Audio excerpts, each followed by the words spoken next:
Hey guys, welcome back to my channel. Today I'll show you another lawn tractor quick tip, and that is how to remove a seized engine pulley. And that is something that I often get asked how to remove when they're seized like this. What I've got here is a lawn tractor engine. I did have to remove it, and this pulley here was seized. So to remove a seized pulley, what I do is I grab a harmonic balancer puller. I drill a few holes in the pulley. Try to drill it as close to the shaft as you can, but not too close that you cannot put the nuts underneath on these bolts. If you drill the holes too far from the center, what can happen is the pulley can bend when you go to remove it.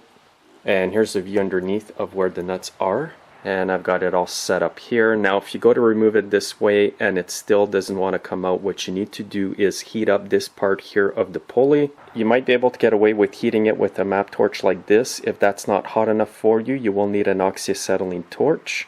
And what you want to do is heat up this part here of the pulley. It's going to expand the metal, heat it up so hot that when you go to undo it with the puller, it's going to come out right away. And I'll just show you how great this method works. I can already feel the pulley moving. There, you can see it coming up here. Now I did put a bolt in the center here that goes into the threads at the bottom, but the bolt is smaller so it does not thread into the shaft.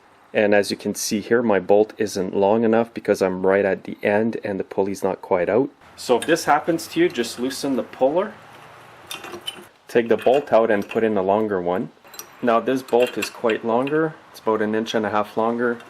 I'm just going to loosen up the puller here and I'll just retighten up again.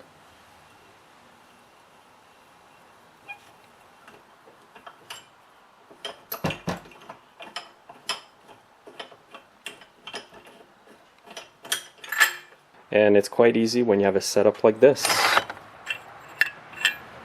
Now you can do this on your lawn tractor with the engine installed. I had to remove this engine to replace the sump gasket over here. So you do not have to remove the engine from your lawn tractor to do this. It might be a bit more tight doing it underneath the tractor, but it'll save you a lot of work if you do it on the tractor. So again, if you do small engine repairs, having a harmonic balancer puller is a great tool to have in your toolbox. Thanks for watching, and have yourselves a great day, and make sure to subscribe and follow me on Instagram, Facebook, and Twitter.